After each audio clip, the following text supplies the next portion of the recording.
നമസ്കാരം. കേരളത്തിന്റെ ധനവകുപ്പ് ഇനി മുഖ്യമന്ത്രിയുടെ നേരിട്ടുള്ള അധികാര പരിധിയിലേക്ക് എത്തുന്നു എന്നത് വിശ്വസിക്കാനാകാതെ നിൽക്കുന്ന ഒരു സാഹചര്യമാണ് കേരളത്തിൽ പോലുള്ളത്.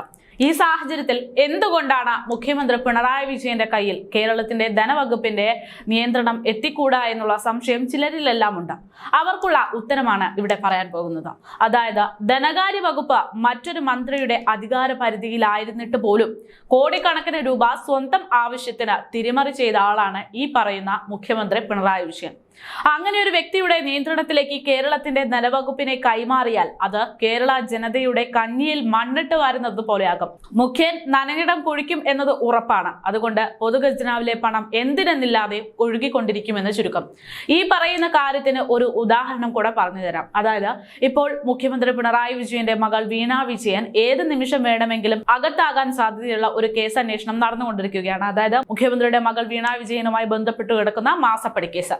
സംഭവം മുഖ്യന്റെ മകൾ ചെയ്യാത്ത ജോലിക്ക് മുഖ്യമന്ത്രിയുടെ മകളാണെന്നുള്ള ബലത്തിൽ വാങ്ങിക്കൊണ്ടിരിക്കുന്ന മാസപ്പടിയാണ് എങ്കിൽ പോലും അതിനുവേണ്ടി മകളെ രക്ഷിക്കാൻ വേണ്ടി സർക്കാർ വക ലക്ഷങ്ങൾ ഇറക്കുകയാണെന്ന വിവരങ്ങളാണ് പുറത്തുവരുന്നത്.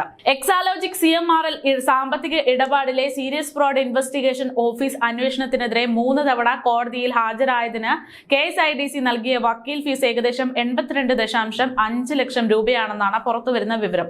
അതായത്, മുഖ്യൻ മകളെ രക്ഷിക്കാൻ വേണ്ടി സംസ്ഥാന സർക്കാരിന്റെ ഫണ്ട് ഉപയോഗിച്ചു എന്ന് ചുരുക്കത്തിൽ വേണമെങ്കിൽ പറയാം. വിവരാവകാശ നിയമപ്രകാരം ഈ കാര്യങ്ങളെല്ലാം അറിയാൻ വേണ്ടി ആദ്യം അപേക്ഷ നൽകിയപ്പോൾ കോടതിയിൽ കേസ് നടക്കുന്നു എന്ന കാരണം പറഞ്ഞ് പലതവണ നിഷേധിച്ച ഈ വിവരമാണ് ഇപ്പോൾ പുറത്തു വരുന്നത്.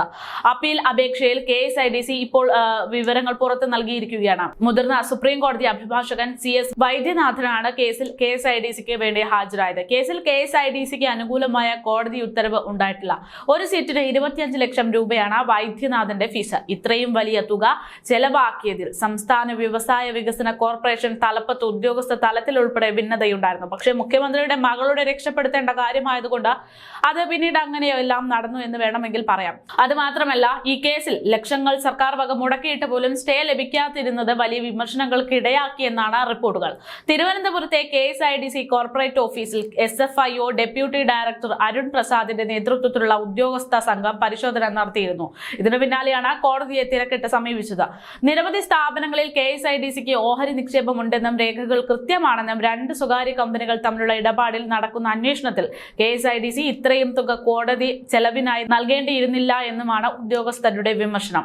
ഇതിൽ നിന്നുമെല്ലാം മുഖ്യമന്ത്രിയുടെ സ്വകാര്യമായിട്ടുള്ള കാര്യങ്ങൾക്ക് പൊതുഖജനാവിൽ നിന്ന് ഫണ്ട് എടുക്കുന്നു എന്ന കാര്യങ്ങൾ വ്യക്തമാണ്. മുഖ്യമന്ത്രിയുടെയും സർക്കാരിന്റെയും പ്രത്യേക താല്പര്യം തെളിയിക്കുന്ന ഇക്കാര്യങ്ങളെല്ലാം ഇനിയും തുടരാൻ തന്നെയാണ് സാഹചര്യം. SFIO അന്വേഷണം നടക്കട്ടെ എന്ന നിലപാടിലായിരുന്നു KSIDC. എന്നാൽ മുഖ്യമന്ത്രിയുടെ മകൾ ഉൾപ്പെട്ട വിവാദമായതിനാൽ സർക്കാർ ഇടപെട്ട് അന്വേഷണം സ്റ്റേ ചെയ്യിക്കുന്ന രീതിയിലേക്ക് കാര്യങ്ങളെ എത്തിക്കുകയായിരുന്നു. എന്തായാലും മുഖ്യമന്ത്രിയുടെ മകൾ വീണ വിജയനെ രക്ഷിക്കാൻ വേണ്ടി സംസ്ഥാന സർക്കാർ ലക്ഷക്കണക്കിന് രൂപ ഇപ്പോൾ പൊതുഖജനാവിൽ നിന്ന് തന്നെ ഇറക്കുന്നുണ്ട് എന്ന് ഇക്കാര്യത്തിൽ നിന്ന് വ്യക്തമാവും. അപ്പൊ പിന്നെ സംസ്ഥാനത്തിന്റെ ധനകാര്യ വകുപ്പിന്റെ നിയന്ത്രണം മുഖ്യമന്ത്രിക്ക് ഒരു ധനകാര്യ മന്ത്രി ഇല്ലാതെ നേരിട്ട് മുഖ്യമന്ത്രിക്ക് തന്നെ കൈകാര്യം ചെയ്യുന്ന സാഹചര്യം എത്തിക്കഴിഞ്ഞാൽ പൊതുജനങ്ങളുടെ പണം മുഖ്യമന്ത്രിക്കും മന്ത്രിമാർക്കും അവരുടെ ഇഷ്ടക്കാർക്കും വേണ്ടിയുള്ള വ്യക്തിപരമായിട്ടും അല്ലാതെയുമുള്ള കാര്യങ്ങൾക്ക് വേണ്ടി ഉപയോഗിക്കും എന്ന കാര്യത്തിൽ സംശയം വേണ്ട. അതുകൊണ്ടാണ് മുഖ്യമന്ത്രി പിണറായി വിജയന്റെ നിയന്ത്രണത്തിലേക്ക് ധനകാര്യ വകുപ്പ് എത്തിയാൽ അത് കേരളത്തിന് തന്നെ വലിയ തിരിച്ചടിയാകുമെന്ന് പറയാനുള്ള കാരണം.